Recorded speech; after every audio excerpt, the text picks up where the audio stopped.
Welcome to Secrets of the Bible. Can I speak to the daughters of God for a moment? The ones who've been walking quietly with heavy hearts? You've been asking questions in the dark. Did I miss it? Did I delay too long? Did my hesitation disqualify me?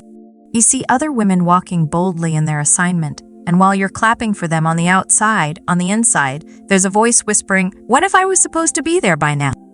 What if I was never called at all?" I get it. I really do.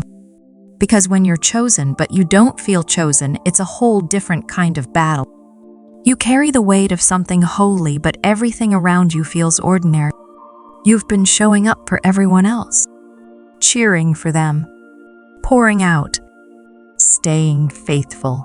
But inside, you're tired. You're questioning.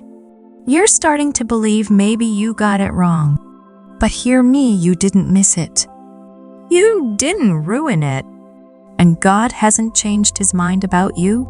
Romans chapter 11 verse 29 says, "For God's gifts and his call are irrevocable." That means he hasn't changed his mind. You're not forgotten. You're not disqualified. You're marked, not overlooked. Protected, not invisible. Hidden for the right moment. Being chosen doesn't always feel glamorous. It feels like isolation, like pruning, like being misunderstood. It means carrying vision that no one else sees yet. It means walking in rooms where you feel out of place because heaven placed you there, not people. But here's why it matters, because when a chosen woman says yes, chains break, generations shift, heaven moves. You're not just chosen for your own healing. You're chosen to be a breaker of cycles, a voice in the wilderness, a signpost that says God is still raising up women who don't back down. So no, this isn't just about you. This is about every daughter who's watching you rise. And it starts right here, with remembering who you are. But before we begin, I invite you to partner with this message. Matthew chapter 5 verse 14 says, "You are the light of the world. A city set on a hill cannot be hidden." If this word stirs your spirit, help us shine it brighter, like this video. Leave a comment that says, "I was chosen through the fire." Share this with another daughter who's still doubting. And subscribe as we move toward 50,000 voices rising together, one remnant, one assignment, one purpose. Okay, so you've said yes. Maybe not out loud, not in front of everyone, but in your heart, you've whispered it. "God, I'm willing." And that was real. That was brave. But can we talk about what happens after the yes? Because I didn't expect this part to feel so uncertain. No one told me that being chosen would feel like this much waiting, like this much wondering, like carrying something sacred but being the only one who sees it. You start showing up differently, right? You stop entertaining what you used to. You stop settling for what doesn't carry the same weight. But then it gets quiet. Doors stay closed. People drift. And suddenly your yes feels like it left you in the middle of nowhere. I didn't know that walking in my calling would look like being hidden. Like showing up every day for things that feel small while carrying dreams that feel way too big for where I am. But that's the truth. This is what it really looks like to live as a chosen woman before the fruit shows up. You obey when it's awkward. You stay faithful when you feel forgotten. You speak life when your own heart is wary. You invest in others while silently wondering who sees you. And even when doubt knocks, even when fear whispers, you stay. You plant. You trust. Not because it's easy, but because you know God doesn't make random choices. And he chose you. So no, this part doesn't feel glamorous. But it's holy. It's the becoming. And even if no one sees the fruit yet, heaven sees the roots you're growing. Can I say something that might surprise you? Just because you're in a wilderness doesn't mean you're off track. I know it feels dry. I know it feels lonely. I know you're wondering if God is still with you. But sis, this wilderness is not punishment. It's preparation. Look at Moses, he was chosen too, handpicked by God to lead a nation. But before the Red Sea parted, before Pharaoh bowed, Moses spent 40 years in the wilderness in obscurity, leading sheep, not people, away from the palace, away from the noise. Just him and God and silence. And that's where God formed him. That's where Moses learned what it meant to lead. That's where God stripped away his fear, his excuses, his doubt, so when the time came, Moses didn't walk into Egypt guessing. He walked in with authority. So if you're in a dry place right now, if you feel like you're wandering and no one sees what God put in you, please hear me. This isn't punishment. This is God protecting your roots before he exposes your fruit. He's not hiding you to harm you. He's hiding you to build you. He's giving you space to wrestle, to question, to unlearn everything that would sabotage your next season. I know it doesn't feel good. I know you're tired of waiting, but you don't want to be revealed before you're ready, and God loves you too much to rush you. So don't despise the wilderness. Don't run from the stillness. This is where oil is pressed. This is where power is born. This is where you are being shaped. And one day soon, when you stand in the place God prepared for you, you'll realize the wilderness didn't waste time. It saved you. I know you ever feel like you're standing in the middle of nowhere, but something in your spirit keeps whispering, this isn't the end. This is in between. That's the part nobody warns us about. Not the before and not the breakthrough, just that aching middle, where your heart is full of promise, but your hands feel empty, where you know you've changed, but nothing around you has. And here's the thing we don't always say out loud, the wilderness doesn't just test your patience, it tests your identity. Because when you're not producing anything, when the applause stops, when you're not needed the way you used to be, you start wondering, am I still chosen? Am I still valuable? Is God still with me? Sis, yes. Yes, you are still chosen. Yes, he's still with you. And yes, this part of your story matters just as much as the breakthrough you're waiting on. Let me remind you about David. We know the king. We quote the Psalms. But before the crown, David was a shepherd forgotten in the field, not even invited to the anointing. But guess what? God sent the oil to the wilderness to find him. He wasn't auditioning for greatness. He wasn't networking for a throne. He was just being faithful in a place nobody else cared to look. And that's who God chose. A man whose heart had been formed in secret. So, if you're in the field right now, if no one's calling your name, if your oil hasn't flowed yet, it's okay. This is where your character grows deep. This is where your voice is purified. This is where your strength is quietly multiplied. You don't have to perform here. You don't have to produce here. You just have to stay. Stay rooted. Stay yielded. Stay honest. Because the wilderness isn't where you lose yourself. It's where God gives you back to yourself, but stronger, freer, and more surrendered than you've ever been. So let your heart feel it. Let the questions rise. You're not broken, and no one else may see it yet. But once again, heaven is watching you grow. And it's in that quiet, after the striving has stopped, after the world has gone silent, that something begins to stir. Not a command, not a push, but a whisper. You've been sitting with it, haven't you? This ache, this pull, this sense that even here in the quiet, God is still asking for something. And it's wild, isn't it? Because after all the stillness, after all the waiting, he starts whispering again. Not loud, not dramatic, just a quiet stirring. It's time to move, and maybe part of you wants to ignore it. You've finally found peace in the hiding place, and now he's asking for movement? Again, but not the way you expected. Not with clear signs or open doors. No angel choir. No guaranteed outcome. Just a nudge. A whisper. A trust me here. And now you're standing at the edge of something you don't fully understand, and the truth is you're scared. Because obedience sounds beautiful until it costs you something you love. Your comfort, your timeline, your image, your logic. But sis, I get it. Obedience after a long season of silence feels like stepping into the unknown all over again. You finally let go of control, and now he's inviting you to trust him with more? It doesn't feel logical. You're not even sure what the outcome will be. And honestly, you kind of wish he'd just give you the whole plan. But here's the truth no one really tells us when God calls a chosen woman to rise. He rarely hands her a blueprint. He gives her a word and a choice. Look at Noah. He started building before rain had ever existed. He said yes to something he couldn't explain.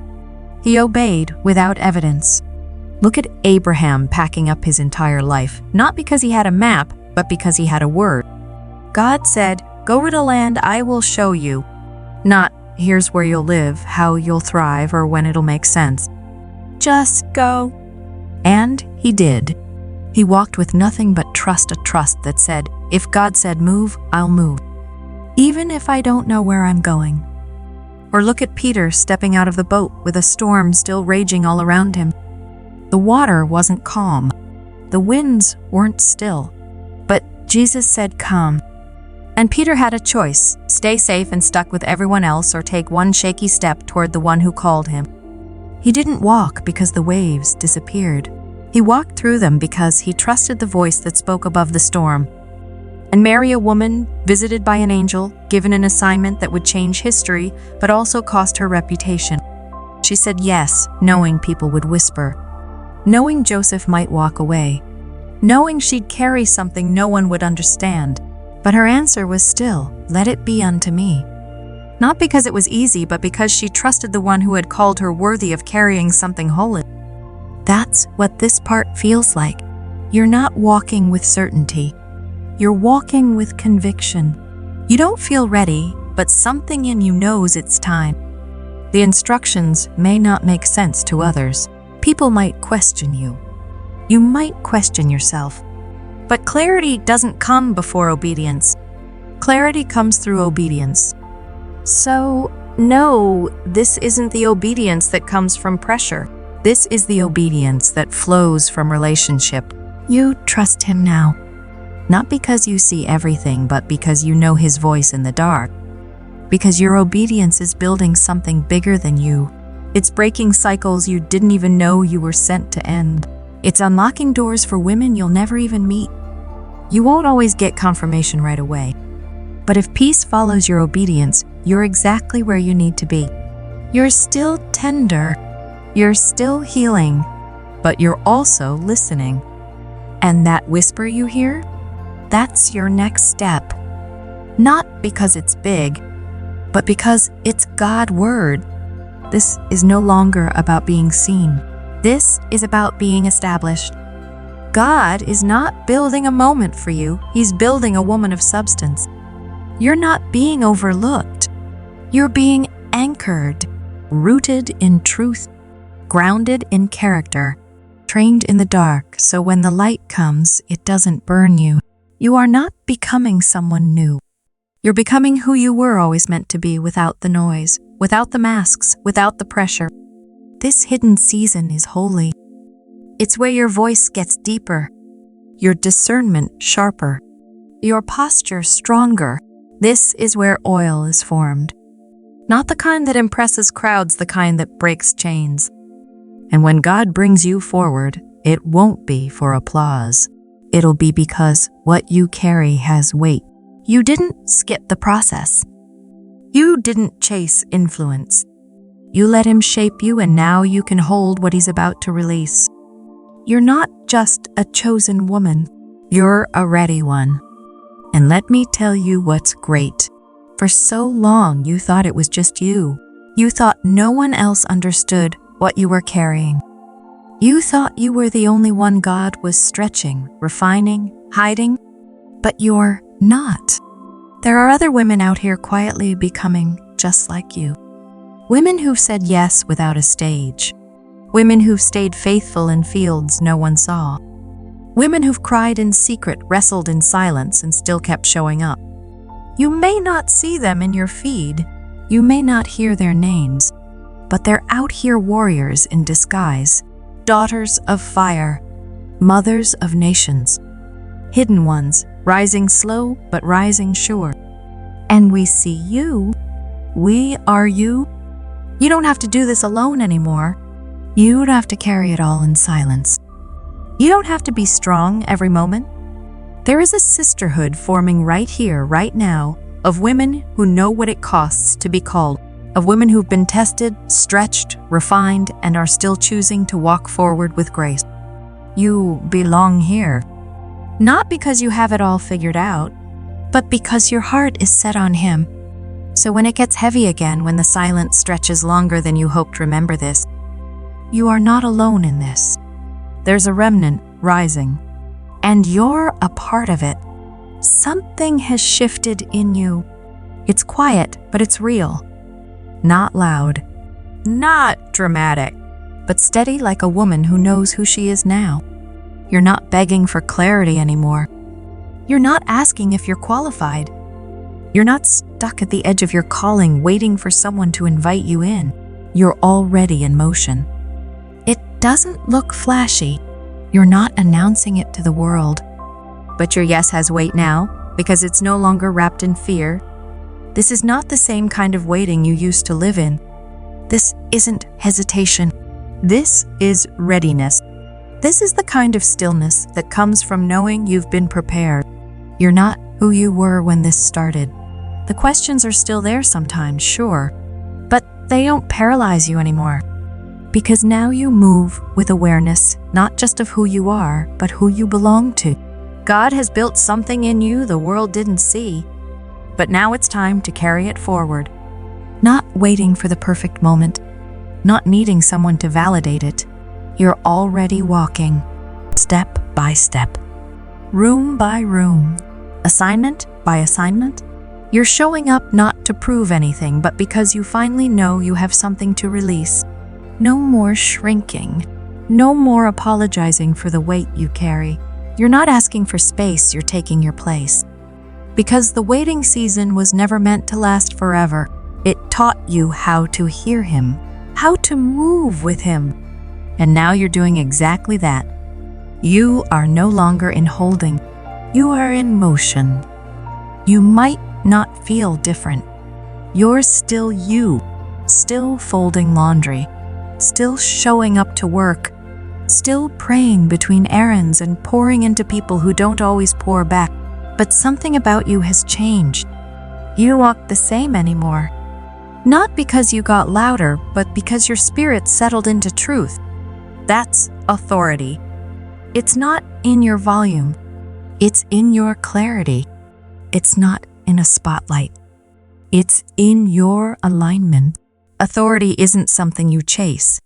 It's something you carry when you've walked with God long enough to stop performing and start partnering. It shows up when you walk into a room and peace follows you in. When your words cut through confusion, not because you're clever, but because they're anchored. When you pray and things shift, not because you're perfect, but because you're connected. You don't have to fight to be heard anymore. You don't need to defend what God gave you. You just walk, and the weight of what's in you speaks for itself. Deborah sat under a tree. She didn't need a stage to lead a nation. Esther didn't come with a sword, she came with favor, and it changed history. Mary didn't have a microphone, she had a yes, and she carried the answer to the world. So don't overlook how power looks on you. It might not be loud, but it is real. It is heaven-backed. And it is undeniable. You don't have to convince anyone. You just have to keep walking in what He already placed on your life. Because this is what authority looks like. It's not about being in control. It's about being submitted and walking with the confidence of a woman who knows who sent her. You may not feel it, but every step you take is making space for someone else. Every time you choose obedience over fear, you're breaking something open for the woman behind you, for the daughter watching you, for the sister trying to believe she's called too. You don't just carry purpose. You carry permission. There are women right now waiting to see someone who looks like them walk in power. Not perfect, not polished, but real, rooted, set apart. And when you rise, they realize they can too. This is how heaven multiplies. Not through platform, but through legacy. Not through performance, but through presence. Your presence in that room, your voice in that meeting, your strength in that storm, it shifts things. It plants seeds. It wakes people up. This is what the enemy was afraid of the whole time. Not just that you'd rise, but that your rising would set off a chain reaction. And it is. You're not just building a life, you're building a path. You're making it easier for the next woman to say yes, for the next daughter to dream, for the next generation to believe that God still raises up women like you. You are not walking alone. You are walking as a forerunner, and heaven is backing every step. This is not the beginning of your story, but it is the beginning of your rise. You've been faithful in the field. You've been silent in the stretching. You've been broken in the process, but none of it disqualified you. It shaped you. It gave you depth. It taught you how to hear God in the dark, and now you carry light that won't be put out. You don't need another sign. You don't need more confirmation. You've already heard him and he hasn't changed his mind. So stand up. Straighten your crown. Walk like you were born for this, because you were born to build, to break chains, to speak with fire, to carry heaven's wisdom into hard places, to mother nations with your words, your presence, your obedience. You don't have to wait to be perfect. You don't have to wait to be asked. You've already been called by the only voice that matters. So say it with your chest now. I am chosen.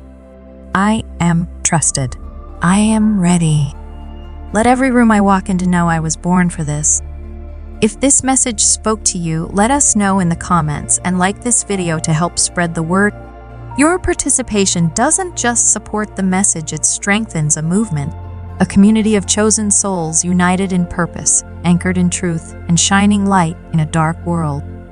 This world is full of sorrow, confusion, and noise, but you were born to bring clarity, comfort, and courage. So, if this touched your heart, don't keep it to yourself. Share it with a woman who needs to be reminded of who she is.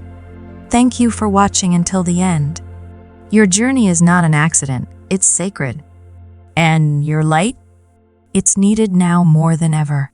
If you haven't yet subscribed, join us for more spirit-led content on identity, purpose, and personal evolution. Until next time, remember, you are a masterpiece in progress.